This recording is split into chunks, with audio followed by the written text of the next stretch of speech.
الأموال والأنفس والثمرات وبشر الصابرين الذين إذا أصابتهم مصيبة قالوا إنا لله وإنا إليه راجعون. صدق الله العظيم. అనంత కరుణామయుడు అపార కృపాశీలుడు పాలకుడు పోషకుడు సర్వలోక సృష్టికర్త అయిన అల్లాహ్ శుభనామంతో ప్రారంభిస్తున్నాను. సోదర సోదరిమణులారా, అయ్యలారా, అమ్మలారా, అస్సలాము అలైకుం రహమతుల్లాహి వబరకాతుహు. దీని అర్థం సర్వలోక ప్రభువు సృష్టికర్త అల్లాహ్ మనందరి జీవితాలలో శాంతిని కురిపించునుగాక. ఆమీన్. సోదరులారా, మనము గతంలో తెలుసుకోవడం జరిగింది, మనిషి పుట్టుక యొక్క ప్రధానమైనటువంటి లక్ష్యం ఏమిటి, అర్థం ఏమిటి, అంతరార్థం ఏమిటి, దాని యొక్క పరమార్థం ఏమిటి, ఈ విషయాల గురించి మరికొన్ని వివరాలు ఈ రోజున తెలుసుకోవడానికి ప్రయత్నం చేద్దాం. సోదర సోదరులారా, మనిషి ప్రధానంగా 5 పనులు చేయడానికి దైవం అతనికి ఈ పుట్టుకను ప్రసాదించాడు. అది ఒకటి ఏమిటంటే దేవుని హక్కును చెల్లించాలి, 2 సాటి మానవుల హక్కులను చెల్లించాలి. దేవుని హక్కు అంటే మనము తెలుసుకోవడం జరిగింది, ఆరాధనలో, పూజల్లో, పునస్కారాల్లో, ప్రార్థనల్లో మరి ఎవరికి కూడా ఆ హక్కును ఇవ్వకూడదు, భాగస్వామ్యాన్ని ఇవ్వకూడదు.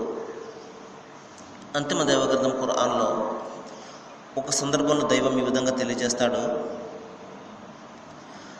ఫమన్ కాన ఎర్జు లికా రబ్బిహి ఫల్యఅమల్ అమలన్ సాలిహా వలా యుష్రిక్ బి ఇబాదతి రబ్బిహి అహదా. దీని అర్థం ఏమిటంటే, ఎవరైనా తమ ప్రభువును కలుసుకోవాలి అన్న కోరిక ఉన్నట్లయితే, ఎందుకంటే మనలో ప్రతి ఒక్కరం కూడా ఈ కోరికను కలిగి ఉంటాం. దైవాన్ని నేను చూడాలి, దైవాన్ని చూడడం అంటే స్వర్గాన్ని పొందాలి, కైవల్యాన్ని సాధించాలి, మరి నిత్య జీవాన్ని పొందాలి అన్న కోరిక మనలో ప్రతి ఒక్కరిలో ఉంటుంది. మరి ఆ విధంగా కోరిక ఉన్నట్లయితే మీరు ఈ పనులు చేయాలి. ఈ పని అంటే అమలన్ సాలిహా, మీరు మంచి పనులు చేయాలి. ఇంకా వలా యుష్రిక్ బి ఇబాదతి రబ్బిహి అహదా, ఆరాధనలో ఆయనకు తప్ప మరెవరికి కూడా స్థానం ఇవ్వకూడదు. మీ ఆరాధనలో, మీ పూజలు, మీ మొక్కుబడులు, మీ పునస్కారాలు, మీ ప్రార్థనలు, మీ స్తుతులు, మీ స్తోత్రాలు కేవలము ఆ సృష్టి ప్రభువుకు మాత్రమే చెల్లించాలి. సోదరులారా, ఇది దేవుని యొక్క హక్కు అంటే. మరి ఆయన ఎలాగుంటాడు మనం అనేక సందర్భాలు తెలుసుకున్నాము. మరి సృష్టిలో ఉన్నటువంటి వాళ్ళు దైవాలు ఎంత మాత్రం కూడా కాదు సోదరులారా. సృష్టి రాసులు దైవాలు కారు, సృష్టి రాసులకు అతీతంగా ఉన్నటువంటి ఆ సృష్టికర్తే దైవం. మరి చనిపోయేవాడు, పుట్టేవాడు దైవం ఎంత మాత్రం కూడా కాడు. అంతేకాకుండా ఒక స్వరూపాన్ని కలిగి ఉన్నవాడు కూడా మరి ఎంత మాత్రం కూడా దైవం అనిపించుకోడు, ఎందుకంటే ఆయన స్వరూపం ఎవరికి కూడా తెలియదు కాబట్టి.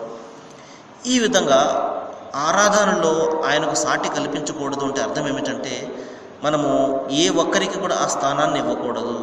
మనము స్వయంగా కల్పించుకుని మరి ఆరాధన చేయడము, ఏదో ఒక స్వరూపాన్ని కల్పించుకోవడము, లేకపోతే మనుష్యులను దైవాలుగా భావించడము, ప్రవక్తలను దైవాలుగా భావించడము, ఇతర జీవజాలాలను, సృష్టిలో పుట్టిన వాళ్ళను మరి దైవాలుగా భావించడము, ఇవన్నీ కూడా ఆయనకు సాటి కల్పించడంలో వస్తాయి.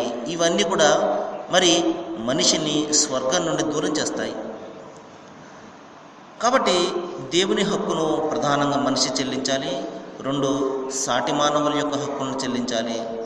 కారుణ్యమూర్తి మహాప్రవక్త ముహమ్మద్ సల్లల్లాహు అలైహి వసల్లం వారు చెప్పారు, మీరు భూమిపై ఉన్న వాళ్ళపై కరుణను చూపించండి, ఆకాశంలో ఉన్నవాడు మీపై కరుణ చూపిస్తాడు అన్నారు. కాబట్టి భూమి మీద ఉన్న వాళ్ళపై మనము వాళ్ళ హక్కులను చెల్లిస్తున్నట్లయితే వాళ్లకు రావాల్సినటువంటి హక్కు, ఎందుకంటే మనిషి సంపాదనలో మరి ఇతరుల హక్కును కలిసి ఉంటుంది. అందుకనే ఆ హక్కును వాళ్ళకు ఇచ్చివేయాలి. అందుకని సృష్టి ప్రభువు జకాత్ అనే ఒక దానాన్ని తప్పనిసరి చేయడం జరిగింది. దీని అర్థం పరమార్థం ఏమిటంటే, మనిషి ఒక 100 రూపాయలు సంపాదిస్తే అందులో 2.5 రూపాయలు ఇతరుల హక్కులు ఉంటాయి. సమాజంలో బీదసాదుల హక్కులు ఉంటాయి, పేదవాళ్ళ హక్కులు ఉంటుంది. ఏదో మనము వాళ్లకు దానం ఇవ్వడం కాదు, అది వారి హక్కును చెల్లించాలి.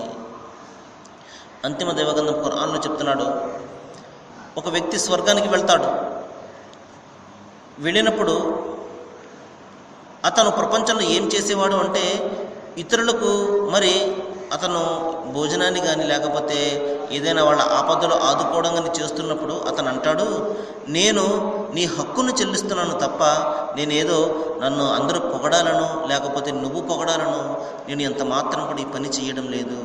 నేను నీ హక్కును చెల్లిస్తున్నాను, దైవం ఆదేశించినటువంటి హక్కును మాత్రమే నేను చెల్లిస్తున్నాను అని చెప్తాడు. ఈ విధంగా సోదరులారా, సాటి మానవుల యొక్క హక్కులను చెల్లించిన తర్వాత మూడవ ప్రధానమైనటువంటి పని, అతను చేయవలసిన పని ఏమిటంటే తఅమరూన బిల్ మఅరూఫ్ వ తన్హౌన అనిల్ మున్కర్. దీని అర్థం ఏమిటంటే, మీరు సమాజంలో మంచిని పెంపొందిస్తూ ఉండండి, మంచి కోసం పాటుపడుతూ ఉండండి, చెడు నుండి నిర్మూలన చేస్తూ ఉండండి. ఈ 2 పనులు ఏకకాలంలో మనం చేయవలసి ఉంటుంది. సమాజంలో చెడును ఎప్పుడైతే నిర్మూలిస్తామో అప్పుడే మంచి అనేది స్థాపించబడుతుంది.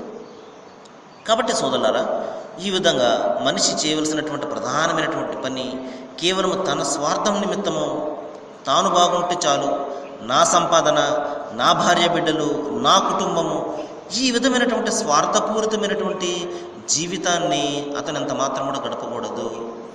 మహాప్రవక్త ముహమ్మద్ సల్లల్లాహు వారు సెలవిచ్చారు, మీలో ఇతరులకు ఎవరైతే ఎక్కువగా ఉపయోగపడతాడో వాడే నిజమైనటువంటి విశ్వాసి అన్నారు. కాబట్టి మన నుండి ఇతరులు ఎంతో కొంత ప్రయోజనాన్ని పొందే విధంగా మన ఈ జీవితం ఉండాలి. కేవలము మన కోసమే, మన కుటుంబం కోసమే ఉండడం అనేది అత్యంత స్వార్థపూరితమైనటువంటి జీవితము. కాబట్టి దేవుని ప్రకృతిని ఒకసారి చూడండి. సృష్టిలో అణువణువు కూడా ఇతరులకు సహాయం చేస్తూ ఉంటుంది. చిన్న మొక్క దగ్గర నుండి ఇంకా పెద్ద పెద్ద విషయాలన్నీ మనకు కనబడుతూ ఉంటాయి ప్రకృతిలో. ఈ ఎండ కానివ్వండి, వాన, ఈ చెట్లు, ఇవన్నీ కూడా ఇవి మానవాళికి సేవ చేస్తూనే ఉంటాయి. ఈ విధంగా మన జీవితం కూడా ఇతరుల కోసం ఉండాలి, అది ప్రధానం. కాబట్టి సమాజంలో మంచిని ఎప్పుడైతే మనము పెంపొందిస్తూ ఉంటామో, చెడును ఎప్పుడైతే నిర్మూలిస్తూ ఉంటామో, అప్పుడు ఒక సుందరమైనటువంటి సమాజం యొక్క స్థాపన జరుగుతుంది. ఇక 4వ ప్రధానమైనటువంటి లక్ష్యం ఏమిటంటే, మనిషి లక్ష్యము ఈ భూమి మీద దైవ ధర్మాన్ని మనము స్థాపించాలి. మనము బైబిల్ గ్రంథంలో ఒక ప్రార్థన చూస్తాం. అదేమిటంటే, పైన నీ యొక్క ఆజ్ఞ ఏ విధంగా అయితే నెరవేరుతుందో భూమిపై కూడా నీ రాజ్యము వచ్చుగాక అని చెప్పేసి మనం ప్రార్థిస్తుంటాం. కేవలము మాటలతోటి మనము ప్రార్థించినంత మాత్రాన భూమిపై దేవుని రాజ్యం ఎంత మాత్రం కూడా స్థాపించబడదు. దానికోసము మనిషి కృషి చేయాలి. అందుకనే దైవం ఇక్కడ మనకు ఈ జీవితాన్ని ఇచ్చాడు. కేవలము మాటలతోటి మనము నీ రాజ్యం వచ్చుగాక, నీ రాజ్యం వచ్చుగాక అని వేలాది కొలది సంవత్సరాలు ప్రార్థించినప్పటికీ కూడా దేవుని రాజ్యం ఎంత మాత్రం కూడా రాదు. ఎందుకంటే దేవుని రాజ్యం ఈ ప్రపంచంలో స్థాపించబడాలి అంటే దానికి మనమే ప్రయత్నం చేయాలి, మనమే దానికి ఆ స్థాపన చేయవలసి ఉంటుంది. సోదరులారా, పైనుండి దైవం క్రిందకి దిగి వచ్చి ఆయన రాజ్యం యొక్క స్థాపన చేయడు. ఆయన దూతల కిందకి దిగి వచ్చి ఆయన రాజ్య స్థాపన చేయడు. ఆయన రాజ్య స్థాపన చేయాలి అంటే మనమే, విశ్వాసులుగా పిలువబడే మనమే, సత్యాన్ని ప్రేమించే వాళ్ళే, ధర్మాన్ని కాంక్షించే వాళ్ళు, నలుగురు కూడా బాగుండాలి అని కోరుకునే వాళ్ళే దేవుని యొక్క రాజ్యం యొక్క స్థాపన చేయడానికి ప్రయత్నం చేయాలి. ఇదేంటంటే దేవుని రాజ్య స్థాపన అంటే ఏమిటండి అన్న ప్రశ్న వస్తుంది. సోదరులారా, ఏ విధంగా అయితే మనము ప్రస్తుతము మనం నిర్మించుకున్నటువంటి చట్టాల యొక్క అనుసరణ ఏ విధంగా అయితే చేస్తున్నామో వీటిని పక్కన పెట్టి దైవం మనకు ఒక చట్టాన్ని ఇచ్చాడు, ఒక ధర్మశాస్త్రాన్ని ఇచ్చాడు.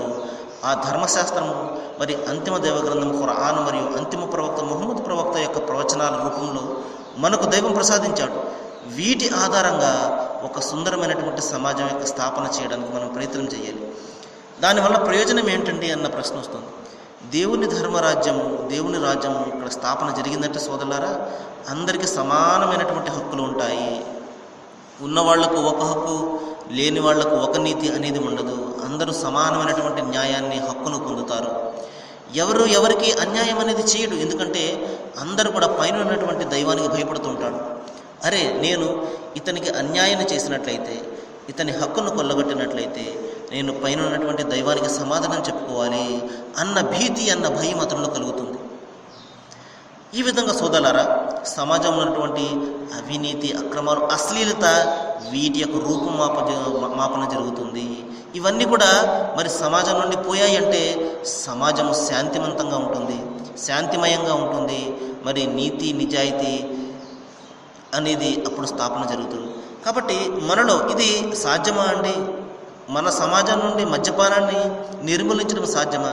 అశ్లీలతను నిర్మూలించడం సాధ్యమా? అవినీతిని, అక్రమాలను నిర్మూలించడం సాధ్యమా అన్న ప్రశ్న వస్తుంది సోదరులారా. సాధ్యము అసాధ్యం అనేది మన చేతులు ఎంత మాత్రం కూడా లేదు. ప్రయత్నము మనం ఎంతవరకు చేస్తున్నాం అనేది దైవం మనల్ని చూస్తాడు. నీవు ఎందుకు నా రాజ్యం యొక్క స్థాపన చేయలేదు అని మనం ప్రశ్నించాడు. దానికి ప్రయత్నం చేశావా లేదా? అందుకని కారుణ్యమూర్తి మహాప్రవక్త వారు చెప్పడం జరిగింది, మీరు దేవుని యొక్క రాజ్యం స్థాపన చేయాలి అన్న ఆలోచన లేకుండా ఒక్కరోజు జీవితం గడిపినా అది అవిశ్వాసం యొక్క జీవితం అన్నారు, అవిశ్వాస యొక్క జీవితం అన్నారు. కనీసం నీ మనసులో అరే ఇక్కడ శాంతి స్థాపించబడాలి, ఏ విధంగా అయితే ఆయన యొక్క అనుగ్రహాలు పొందుతూ మనం జీవితం గడుపుతున్నాము, భూమి ఆయనది, ఆకాశం ఆయనది, ఆయన కురిపిస్తున్నటువంటి వాన ఆయనది, ఎండ ఆయనది, గాలి ఆయనది, సమస్తము దైవాన్ని అయినప్పుడు చట్టం ఆయనది ఎందుకు కాకూడదు? ధర్మశాస్త్రము ఆయనది ఎందుకు కాకూడదు? మనలాంటి బలహీనమైనటువంటి మానవులు నిర్మించినటువంటి చట్టాలను, ధర్మాలను మనం అనుసరిస్తామా? ఇది ఎంతవరకు న్యాయం?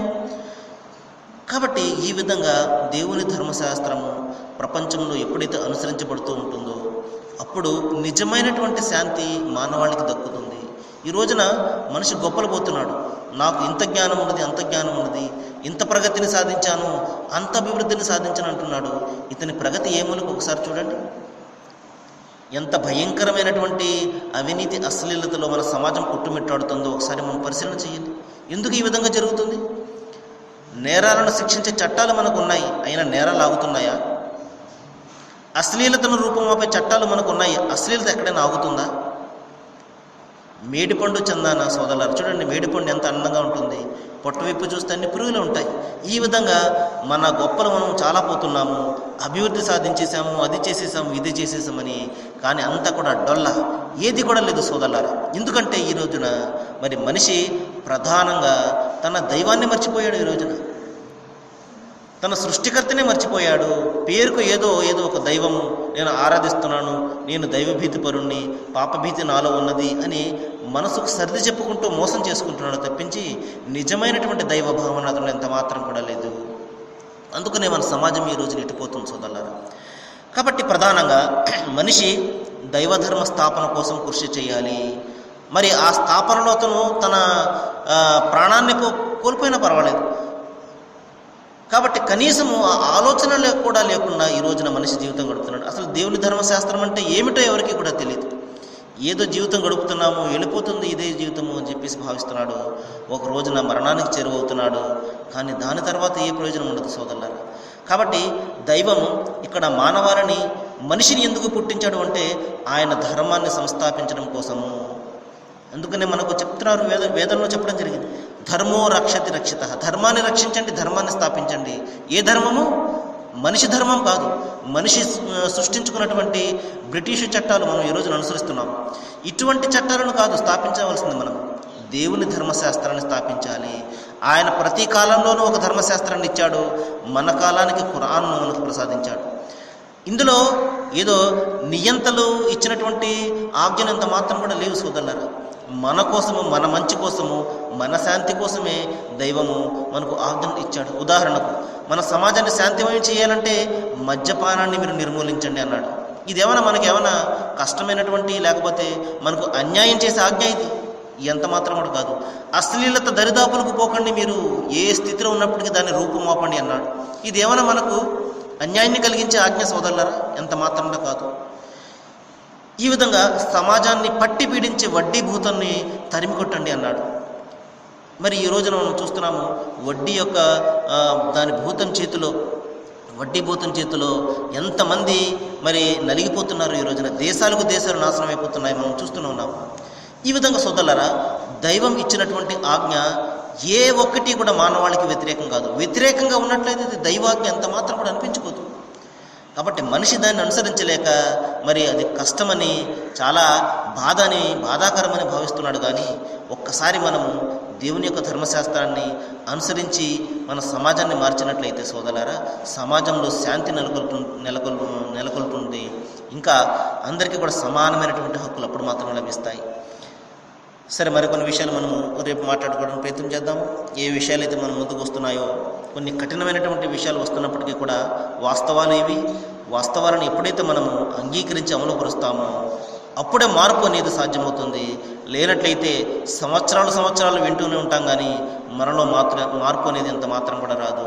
మరి సృష్టికర్త అల్లాహ్ను నేను ప్రార్థిస్తున్నాను, ఈ విషయాలైతే మనం వింటున్నామో మనము వీటి పట్ల ఆలోచన చేసి ఆచరణ చేసే విధంగా దైవం అందరికీ జ్ఞానాన్ని ప్రసాదించాలని నేను వేడుకుంటూ ముగిస్తున్నాను. వాఖిరు దవానా అనిల్ హమ్దులిల్లాహి రబ్బిల్ ఆలమీన్. అస్సలాము అలైకుం.